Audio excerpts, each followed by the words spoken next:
Udah lama gue gak bikin video kayak gini. Oke, untuk kali ini gue bakal ngebahas tentang gimana caranya kalian bisa dapetin PSE 10. Dalam artian ketika kalian ngeplay kartu kalian, TCG kalian, baik itu One Piece, Pokemon, Yugi, dan lain sebagainya, kalian apply ke PSE dan gimana caranya supaya kalian bisa dapat PSE 10. Karena di dua video unboxing yang ini dan juga yang ini, gue buka PSE gue, dalam artian gue dapat kirim ke PSE dan PSE balikin dalam bentuk PSE dan gue unboxing dua-duanya. Hampir 97% semuanya PSE 10. Dan apakah ada tipsnya? Apakah bisa kalian ngeplay kartu kalian dan bisa dapat potensial buat PSE 10? Tenang aja, gue bakal bantu kalian dengan tips kali ini. Jadi kalian simak videonya sampai habis supaya kalian gak ketinggalan info menariknya dari gue. Oke, sebelum ke videonya, bagi kalian yang baru pertama kali nonton di channel ini bakal ngebahas seputar TCG, game, dan lain sebagainya. Bagi kalian yang tertarik akan hal tersebut, langsung aja subscribe channel ini supaya gak ketinggalan info menariknya dari kreator. Oke, udah kepanjangan dan ngomong juga udah terbata-bata. Jadi gue bakal kasih lihat 3 PSE ini. Ini ada Rayquaza yang promo 25 enif, ada Mega Crab 25 enif, dan juga ada Blastoise 25 enif. Ada juga di sini Rayquaza yang dari VMAX Climax yang CSR. Nah, dari 4 PSE itu semuanya PSE 10. Dan gimana sih cara gue buat bisa dapetin PSE 10 ketika gue ngeplay sendiri? Yang jelas kalian harus memiliki beberapa alat yang wajib kalian gunakan untuk sebelum ngeplay ke PSE. Dan udah jelas kalian juga harus beli kartu dengan kondisi terbaik, dalam artian minimal A ataupun A+ lah untuk grade daripada kartu itu sendiri. Dan bagi kalian yang pengen dapetin kartu-kartu dengan kualitas terbaik, langsung aja cek di deskripsi ada Instagram gue, ataupun kalian bisa DM gue di Instagram ini buat bisa dapetin kartu dengan harga terbaik dan juga dengan kualitas terbaik dari Jepang, langsung dibantu sama Recreator. Oke. Selain daripada kalian punya kartu dengan grade terbaik untuk meminimalisir dapatnya PSE 9, kalian juga bisa dibantu dengan adanya beberapa alat. Yang pertama adalah Sinar UV. Gue di sini ada punya Center UV. Nah, warna ungu kayak gini. Nah, kenapa gue pakai Center UV? Center UV itu bisa ngedentifikasi ataupun ngedeteksi adanya whitening atau enggak dalam sebuah kartu.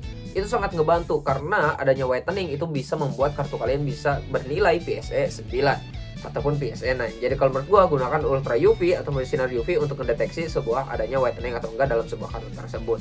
Yang kedua adalah dengan kalian memiliki kaca pembesar. Terlepas kaca pembesar apapun itu, kalian gunakan kaca pembesar untuk melihat kondisi kartu kalian dari depan dan juga dari bagian belakangnya. Kalian bisa melihat apakah ada fingerprint, apakah ada scratch, apakah ada goresan-goresan dan lain sebagainya yang membuat kartu kalian memiliki potensial buat dapetin PSE 9. Coba cek dulu sama kaca pembesar secara detail, baik itu dari kartunya, gambarnya, dan juga dari tulisannya, apakah itu bakal berpengaruh ke PSE-nya. Apakah bisa dapat potensial PSE 10 atau 9. Jadi langsung cek aja pakai kaca pembesar. Dan yang ketiga adalah dengan adanya centering tool. Centering tool ini salah satu alat yang kalau menurut gua ini sangat berpengaruh. Karena PSE itu memiliki perbandingan untuk centeringnya adalah 60 banding 40. Ketika centeringnya itu masih dalam kondisi wajar, 60 banding 40 itu masih bisa untuk masuk PSE 10. Tapi kalau misalkan itu udah di luar 60 banding 40, itu susah untuk bisa dapetin PSE 10. Dengan adanya centering tool ini bakal membantu kalian buat bisa dapetin PSE 10, karena kalian bisa mengetahui nih kondisi kartu kalian masih di batas wajar atau enggak untuk centeringnya, apakah 50-50 ataupun 60-40. Jadi gunakan centering tool supaya kalian bisa mengetahui centering daripada kartu kalian itu sendiri.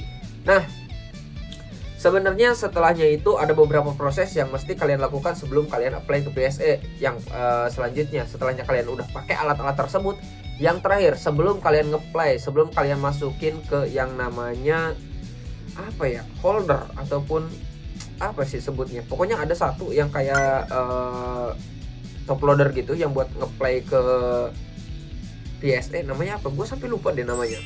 Pokoknya pakai yang itu.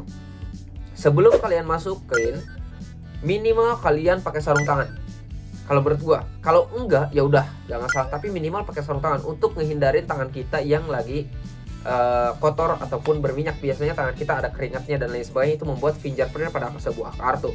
Usahain pakai sarung tangan kalau menurut gua. Dan kalau misalkan bisa pakai sarung tangan yang dengan tekstur punya, kalau misalkan itunya yang bahan katun lah, yang lembut gitu. Nah kalau misalkan nggak ada ya udah gak masalah, tapi usahakan tangan kita gak ada yang berminyaknya, gak basah dan lain sebagainya, itu meminimalisir untuk adanya fingerprint dan sebuah kartu. Yang kedua, gunakan kain yang lembut itu fiber optik. Kalian gunakan kain fiber optik buat ngelap, tapi jangan dilap gini, jangan dilap kayak gitu, tapi cuma di tek tek tek tek tek gitu aja untuk ngambil debu dari kartu tersebut. Setelah itu kalian bisa masukin ke slip standar slip, dan juga setelahnya masukin standar slip kalian masukin ke holdernya. Setelah itu baru kalian packing dan pakai kardus dan lain sebagainya.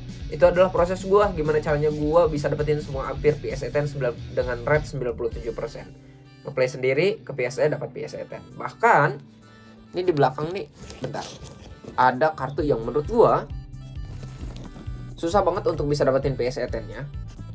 Kalau misalkan kalian nggak punya kondisi yang bagus. Nih, gua ada Umbreon dan juga Selena yang ininya PSA 10. Dan kalau kalian tertarik untuk dua PSA ini, kalian bisa DM gua juga bisa jual kartu ini kalau kalian punya penawaran terbaik. Jadi DM gua aja di Instagram.